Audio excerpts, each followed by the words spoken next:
आहे, एकच मागायचंय. महाराज काय पाहिजे तुम्हाला?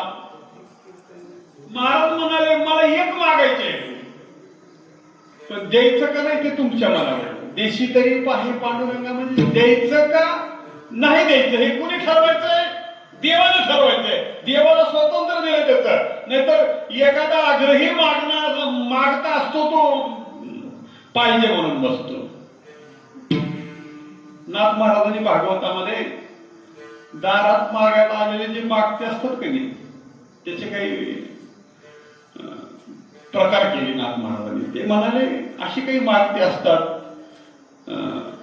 मागितलं दारात येऊन द्यावं गरीबाला, मला खूप गरज आहे हो. तो घर मालक म्हणला एवढा मोठा धटिंगण दिसतो, लाज वाटत नाही भीक मागायला, चल पुढे हो. जातो. पुढे गेलो, दुसऱ्या घरात मागतो, तिथं मी हाकलून दिलं, तिसऱ्यात मागतो. ह्या मागते जे असतात त्याच्यामधला हा एक प्रकार. दुसरा एक प्रकार असा आहे, काही मागते असे असतात की तुम्ही दिल्याशिवाय मी जातच नाही म्हणून तिथं बसतो. हा बी एक मागणाराचाच प्रकार आहे. तिच्या दारातच बसतात, तू दे तवा जातो. ठाकलो शेद्वारी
तुम्ही दिलं त्यावेळी जा.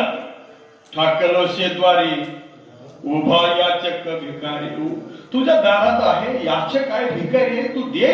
तू ज्यावेळी देशील त्यावेळी जाणार. इथं धरण मांडून बसतो.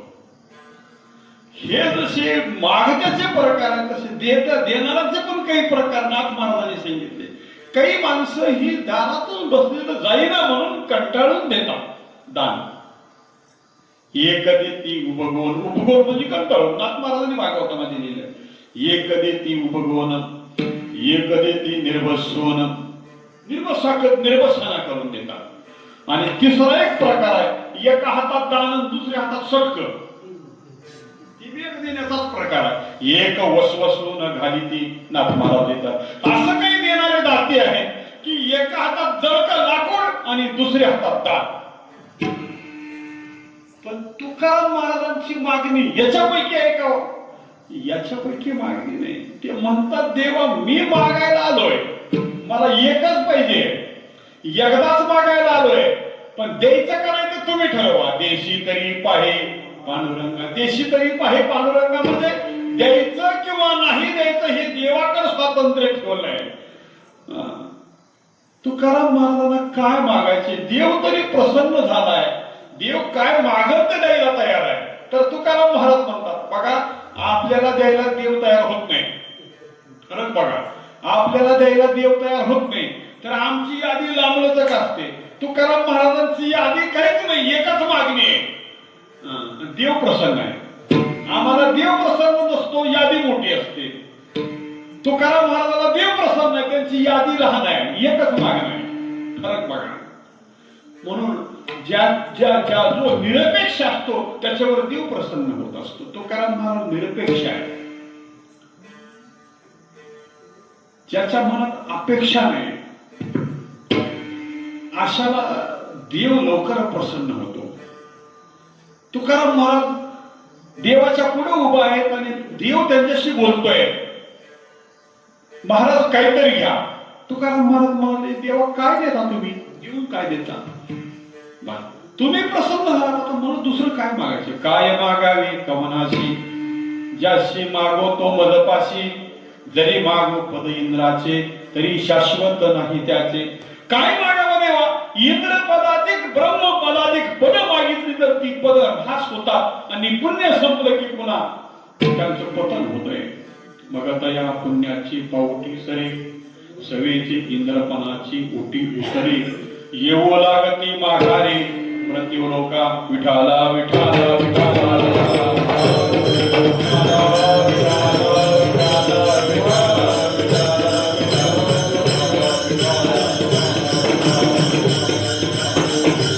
शहाण्या माणसानं जास्त मागवू नये, आणि मागत नसतात ते शहाणी असत. मागणं तर सोडा, माणसानं कमी बोलत जावं, कमी बोलत जावं, कामापुरतं बोलत जावं. वाक्य बोलण्यापूर्वी विचार करीत जावा की हे वाक्य बोलायची गरज आहे का. अशी काही माणसं असतात की ते किती बोलतात. ज्ञानोबांना कंटाळून म्हणावं लागलं, अनंत वाचार बरणती बर. काय काय बोलतात, काय नाही, सारख बार बार पण म्हणजे आपल्याकडे जुनी मन आहे, खापराचा असतं तर फुटून गेला असतं. बरं तुझं तोड देवानं चमड्याचं दिलंय म्हणून ते फुटत नाही, सारखं बोलत राहतात. बोलायचं ते चांगलं बोलावं. साचा आणि मवाळ बितली परी रसाळ, शब्द जैसे कल्लोळ अमृताचे. विठाला विठाला विठाला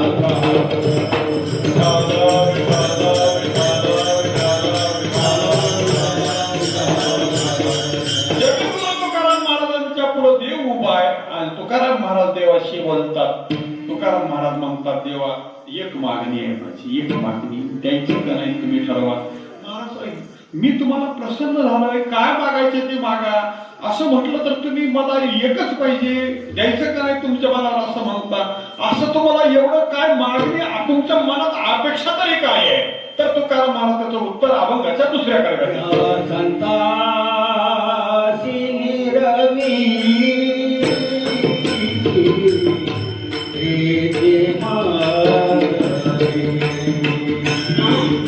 या संतासी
आणि तुझे काही नाम घेऊन आणि तुझे काही नाम घेऊन आणि तुझे काही नाम घेऊन आणि तुझे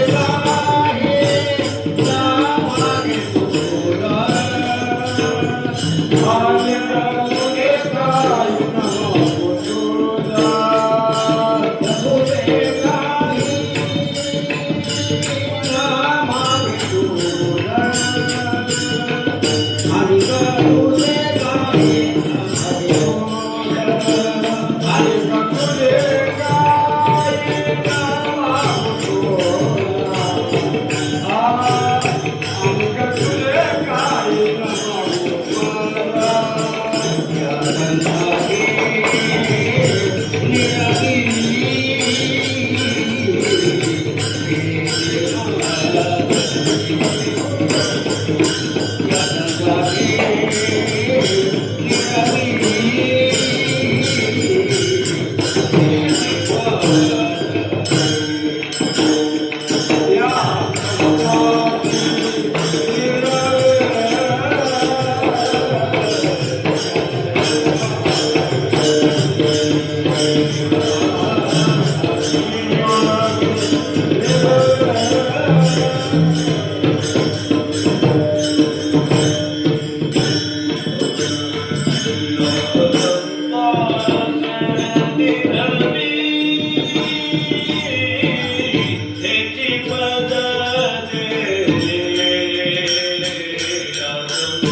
या संताशी निरवी हिची मदती. निरवणे म्हणजे काय? निरवणे हा शब्द का वापरला इथं? निरवणे हा शब्द संत वाङ्मयामध्ये अनेक ठिकाणी आला.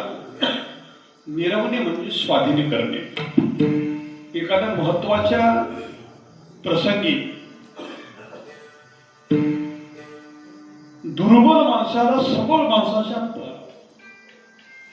ताब्यात दिलं जातं, त्याला स्वाधीन करणं असं म्हणतात. लांबच्या यात्रेला निघायला लागलो आणि लहान मुलाला पाठवू लागलो तर त्या सोबतच्या माणसाला सांगितलं जातं आमच्या पोराला सांभाळून आणा बरं का. म्हणजे त्यांच्या स्वाधीन केलं जातं. त्याला काय म्हणायचं? निरवणे. त्याला काय म्हणायचं? निरवणे. निरवणे म्हणजे स्वाधीन करणे.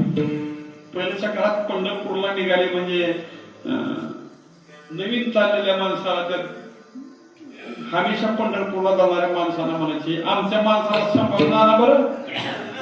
आमचं कवा गेलेलं नाही पंढरपूरला, चुकल बिकल तिथं आषाढीला लई मोठी गर्दी असते. चुकलं तर पुन्हा ह्याला काही कळायचं नाही. पंढरपूर कळतच नाही तिथं की नवीन माणूस जर गेला तर त्याला एकदा चुकला तर पुन्हा गावाकडेच यावं लागलं, तिथं सापडतच नाही. ती वारी बरोबर बरं वाटत. दिंडीला क्रमांक असतो, त्या क्रमांकाच्या दिंडीवर आला की पुन्हा क्रमांकावर आला की सापडतोय. नाहीतर एरवी सापडणं अवघड आहे. पंढरपूरला जाणाऱ्या, काशीला जाणाऱ्या माणसाला नवीन माणूस चालला की त्या जुन्या जाणाऱ्या प्रवाशांच्या सोबत दिलं जातं. का? तर त्यांच्या स्वाधीन करायचं. तसं तुकाराम महाराज इथं उदाहरण सांगतात देवाला, देवा तुम्ही एक काम करा, तुमच्या या भक्तीच्या साम्राज्यामध्ये तुमच्या भेटीला आल्यानंतर आम्ही कुणीकडे चुकून जाऊ ह्याचा काही मार्ग सांगता येत नाही. पण इथं आम्ही चुकू नये म्हणून ज्यांच्या सोबत गेल्यावर आम्ही चुकण्याची भीती करीत नाही असं ठिकाण कुठलं असेल तर ते संतांच्या संगतीच आहे. म्हणून मला संतांच्या स्वाधीन करा. या संताशी निरवी याची मदती. तुकाराम महाराज तर प्रत्यक्ष संतांना बोलतात, तुम्ही संत माय बाप एवढा उपकार करा, तुम्ही माझ्यावर एवढा उपकार करा त्या भगवंतापर्यंत घेऊन ला.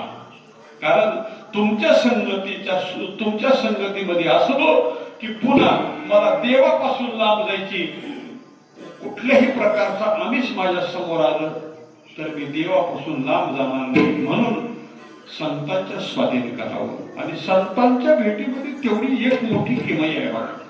संत दर्शनी हा लाभ पद्मनाभ जोडीला, पद्मनाभ जोडीला, पद्मनाभ जोडीला.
संतदर्शनी हा लाभ पद्मनाभ जोडीला.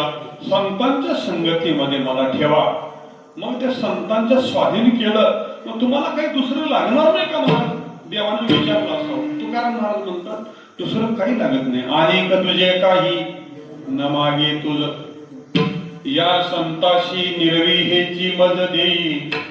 अनेक तुझे काही न मागे तुझ, एक मागं पहिल्या सुरुवातीला म्हणतात. आणि इथं म्हणतात तुम्ही एवढं दिलं की मी तुम्हाला काहीच मागणार नाही, कधीच मागणार नाही. अनेक तुझे काही न मागे तुझ विठोबा रखुमाई.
आहे देशी तरी पाहे पांडुरंगा.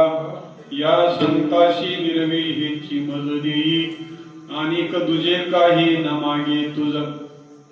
देवा एवढं जर दिलं तर मी दुसरं काही मागणार नाही. इथं तरी स्पष्ट मागतात तुकाराम महाराज.